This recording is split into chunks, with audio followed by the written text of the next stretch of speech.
Every great moment in our history began with a dream. Each bold leap forward was achieved by those willing to do anything to attain it. We are, all of us, leaving behind families, homes, the very birthplace of our species. Some for discovery, to see the unknown. Others for a new start.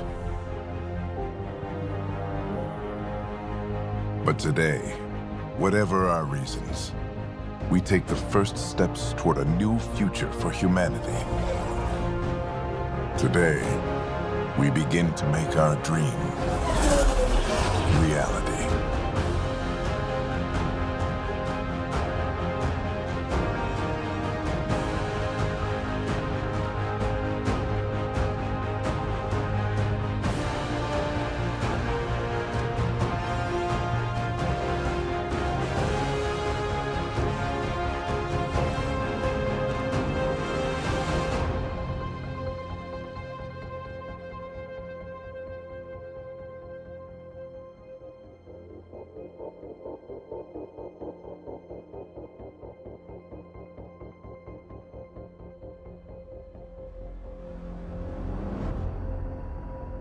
Mass Effect Andromeda, the next installment in the Mass Effect series.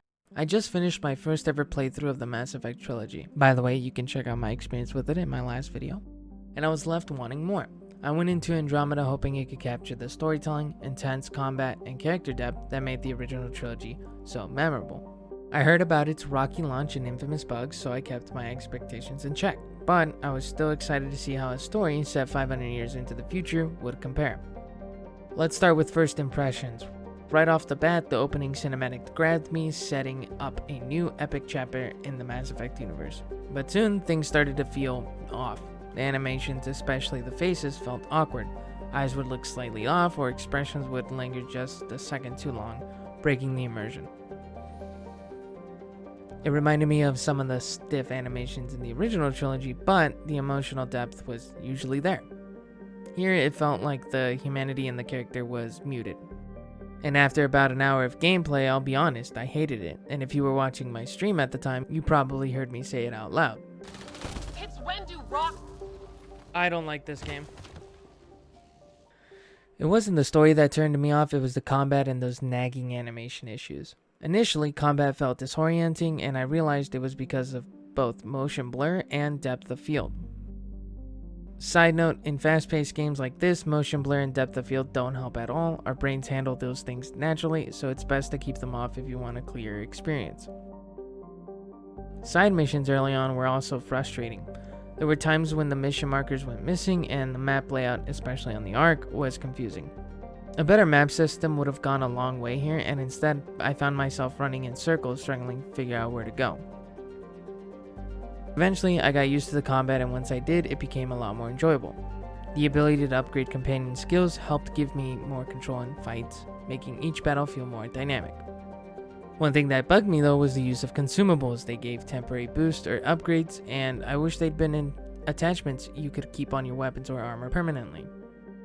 That would have added a strategic layer that felt more in tune with Mass Effect. The combat shift in Andromeda was notable.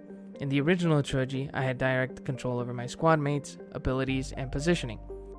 Here, Andromeda leans more into solo combat, focusing on the mobility and quick reflexes over squad-based tactics. I personally didn't mind this shift, but I can see how some fans of the original trilogy might have missed that squad control. Andromeda offers a lot of flexibility with weaponry and armor, but I found myself sticking with just a few solid options. Many of the unique weapons were only accessible through crafting, which required gathering the right resources.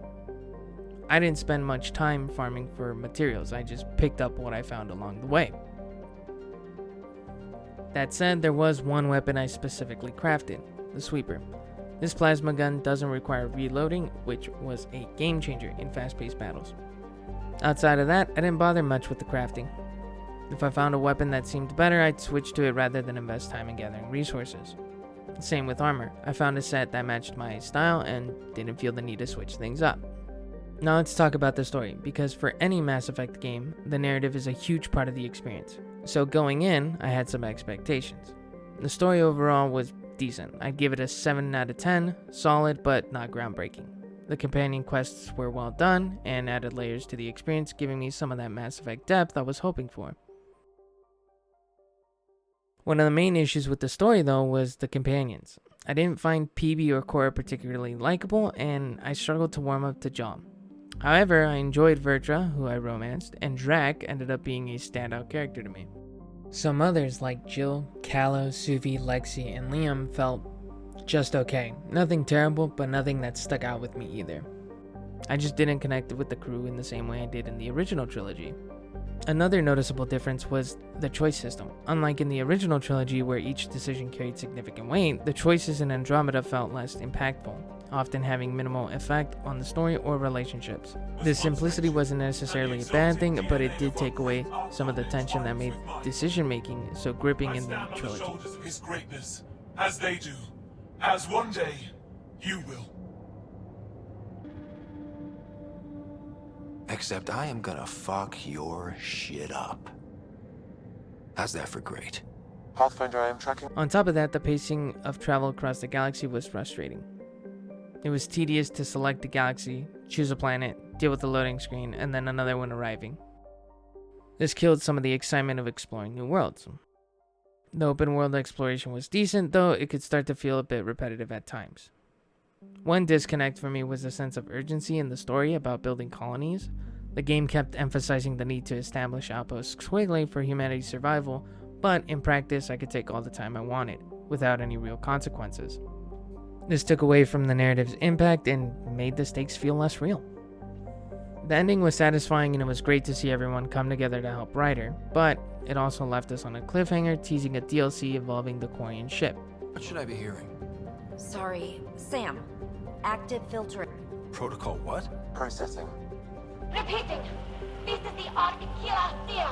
The situation is not under control. Note and avoid until further updates.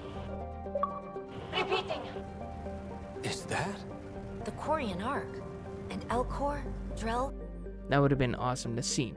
Sadly, Andromeda wasn't developed by the same BioWare team that made the original trilogy, and its development cycle was reportedly chaotic. I think had the game been given more time and support to work out its issues, it could have reached its potential. As it stands though, my final rating for Mass Effect Andromeda is a 6.5 out of 10. While the story itself may have scored a bit higher, the game's rough edges, lack of polish, and missed potential keep it from reaching the heights of the original trilogy.